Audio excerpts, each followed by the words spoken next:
तो इंग्लिश का याद रहता है, ना संस्कृत का श्लोक, ना धर्म के शास्त्र की, कुछ भी नहीं याद रहता है। जब बोलना होता है तो सामने ना उदाहरण ना श्लोक, कुछ भी नहीं किसी के सामने, अजैन के सामने हम एक्सप्लेन कर पाते हैं। तो ज्ञान के क्षयपसम बढ़ाने के लिए हम क्या कर सकते हैं, जबकि आपका तो इतना अच्छा ज्ञान का क्षयपसम है कि आप कैसा लग रहा है? मेरा अच्छा है, अति सुंदर और बहुत अच्छे शब्दों में आप। अगर आपको ये लगता है कि विनम्र सागर ज्ञानवान है तो मैं बताता हूं कि ज्ञानवान किसको कहते हैं। अगर आपको ज्ञानी देखना है आचार्य विद्यासागर जी महाराज जी के संग में, तो ज्ञानी में सबसे बड़े महापंडित हैं आचार्य समय सागर जी महाराज।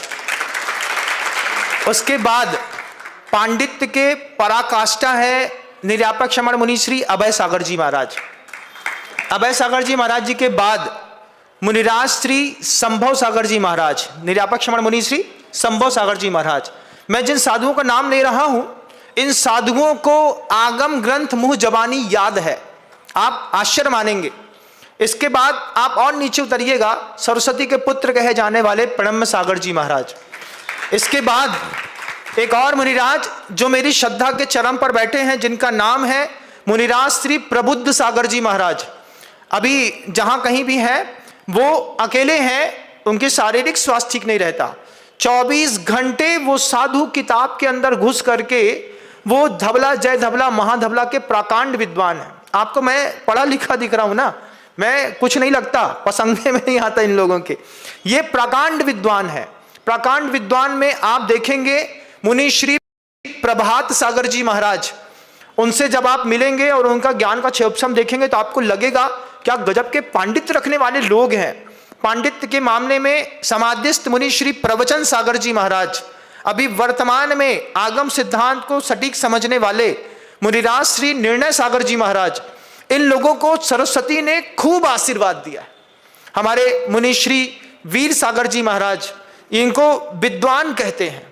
विद्वान कहते हैं संगस्थ मुनि श्री सौम्य सागर जी महाराज, जिनके पास ज्ञान और वाणी का ऐसा गजब का क्षयोपसम है कि जिसको जैसा जो बोले बिल्कुल अपने ऊपर मोहित कर लेते हैं।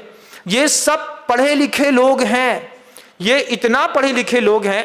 पढ़े लिखे में एक और बड़े पढ़ंतरा हैं जो वास्तव में ज्ञानी कहलाने के योग्य हैं, मुनि श्री अतुल सागर जी महाराज। हमारे मुनि श्री पुनीत सागर जी महाराज। साधु तो बहुत सारे हैं, लेकिन जिनका मैं नाम ले रहा हूं, ये साधु ज्ञान की पराकाष्ठा में चरम पर जाकर के बैठे हैं। इतने चरम पर जाकर के बैठे हैं, दुनिया का हर आगम इनको मुंह जबानी याद है, याद है। इस चरम के आगम के चरम पर बैठे हुए हमारे मुनि श्री प्रमाण सागर जी महाराज श्री भी जबरदस्त हैं। मुनिराज श्री सुधा सागर जी महाराज। ज्ञान का क्षयोपसम देखो, दुनिया की हर चीज उनके मुंह जबानी है। संग में इन साधुओं ने जो मेहनत करी है, इन साधुओं ने जो धर्म का मर्म समझा है, हमारे मुनि श्री विनीत सागर जी महाराज, मुनि श्री चंदप्रभ सागर जी महाराज। इनसे कभी जाकर के कोई कितना भी बड़ा तुर्रम हो, वो जाकर के बैठ करके चर्चा करेगा ना, ये उसको आगम का ऐसा पान कराएंगे कि आप बोलेंगे कि महाराज क्या आप कहते हैं। आप धबला की पूरी चर्चा कर लीजिए, महाधबला की, महाबंध की, राग द्वेष की 14 पुस्तकों की, 50-70 पुस्तकों की चर्चा कर लीजिए। समय सार, पंचास्तिकाय, द्रव्य गुण पर्याय, 24 ठाणा, उनको सब आता है। इसके बाद ये तो हाइपर लेवल वाले थे। मिडिल क्लास में बहुत सारे हैं, उसमें एक थर्ड क्लास कैटेगरी है। उस थर्ड क्लास कैटेगरी के लास्ट वालों में हम जैसे 2-3 साधु फंसते हैं, जिसमें मैं भी हूं। आपको ऐसा लगता है कि मैं बहुत पढ़ा लिखा हूं, लेकिन मैं सिर्फ एक ही चीज है, मैं हमेशा कहता हूं, मन के अंदर गुरु भक्ति है। वो गुरु भक्ति कुछ कमाल करा देती है, नहीं तो गधे गड़दड़ कैसे बन पाएंगे। महाराज श्री, आपको यही विनम्रता है कि आप अपना स्वयं को आप ऐसा मानते हैं, बाकी बहुत ज्ञानवान है। हकीकत तो वही है। जो मैं बोलता हूं ना, भले मैं मजाक में बोलूं, लेकिन बात मैं सही बोलता हूं। हम बहुत ज़्यादा पढ़े लिखे नहीं हैं। हम खुद बोलते हैं कि हम 12वीं में फेल हो गए थे, हमको अंग्रेजी नहीं आती।